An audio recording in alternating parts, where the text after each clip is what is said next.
Lu tahu nggak, ada seorang lelaki tua di Athena yang nggak punya harta, nggak punya jabatan, bahkan wajahnya pun orang bilang jelek. Tapi ironisnya, justru dia ditakuti sekaligus dikagumi. Dia nggak pernah nulis buku, nggak pernah jadi raja, tapi satu hal yang dia lakukan bikin orang marah sekaligus membuka mata dunia.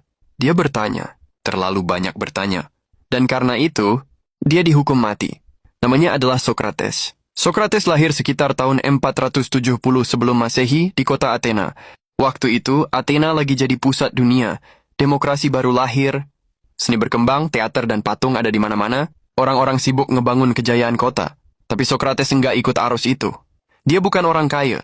Ayahnya seorang pemahat, ibunya bidan. Dari kecil, Socrates belajar soal hidup dari dua hal. Membuat sesuatu dan membantu orang lahir ke dunia. Dua pekerjaan sederhana, tapi nantinya filosofi dia banyak dipengaruhi itu. Melahirkan kebenaran dari percakapan. Satu fakta, Socrates bukan cuma filsuf, tapi juga pernah jadi prajurit hoplite. Dia ikut perang melawan Sparta. Di sana dia terkenal pemberani, bahkan pernah nyelamatin temannya yang terluka di medan perang.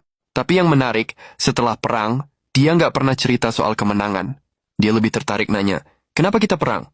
Apa arti keberanian? Setelah dewasa, kerjaannya sederhana, jalan-jalan di agora pasar utama Athena. Ngobrol sama siapa aja tukang roti, pedagang, seniman, politisi, bahkan anak-anak muda, caranya ngobrol unik.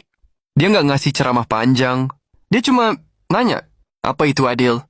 Apa itu kebaikan? Apa itu keindahan? Awalnya kedengaran gampang, tapi makin ditanya, makin rumit. Sampai orang sadar, mereka sebenarnya nggak ngerti. Metode ini sekarang dikenal sebagai metode Sokratik bertanya terus sampai lawan bicara sadar akan kebodohannya. Dari situ muncul kalimat legendaris Socrates. Yang aku tahu hanyalah bahwa aku tidak tahu apa-apa. Masalahnya metode itu bikin banyak orang tersinggung. Politisi jadi malu di depan umum. Seniman yang ngerasa jenius ternyata nggak bisa jawab pertanyaan sederhana. Anak-anak muda kayak Plato dan kawan-kawan jadi ngefans berat sama Socrates. Efeknya, orang tua mereka bilang, ini orang tua nyebelin, bikin anak-anak melawan, bikin kacau. Socrates dianggap merusak moral pemuda. Tahun 399 sebelum Masehi, Socrates dipanggil ke pengadilan. Tuduhannya 3. 1. Merusak pikiran anak muda. 2. Tidak menghormati dewa-dewa kota. 3. Membawa dewa-dewa baru. Jumlah juri? 501 orang. Demokrasi Athena memutuskan hidup mati seseorang lewat suara mayoritas. Socrates bisa aja pura-pura nyesel, bisa kabur atau bisa diem. Tapi dia malah bilang, kalau aku dibebaskan dengan syarat berhenti bertanya, aku lebih pilih mati. Karena hidup tanpa mencari kebenaran, bukan hidup yang layak. Itu bikin banyak juri makin marah. Hasilnya, Socrates divonis mati dengan cara minum racun hemlock. Hari eksekusi tiba. Murid-muridnya datang, termasuk Plato. Mereka nangis, ngebujuk Socrates buat kabur.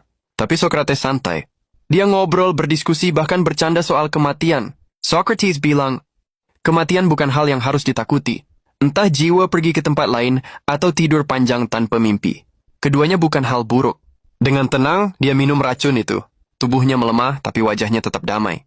Dan di situ, filsuf terbesar Athena meninggal. Bukan di medan perang, bukan di singgasana, tapi di kursi sederhana, dikelilingi murid-muridnya. Ironis, orang paling jujur di Athena justru dibunuh oleh demokrasi yang katanya menjunjung kebebasan. Tapi idenya nggak mati. Plato nulis semua ajarannya. Dari Plato lahir Aristoteles. Dari Aristoteles lahir dasar sains dan logika. Artinya, cara kita mikir hari ini, cara kita nanya kenapa, dan nggak gampang percaya begitu aja itu jejak dari Socrates. Socrates membuktikan satu hal. Senjata paling berbahaya di dunia. Bukan pedang, bukan pasukan, tapi pertanyaan sederhana.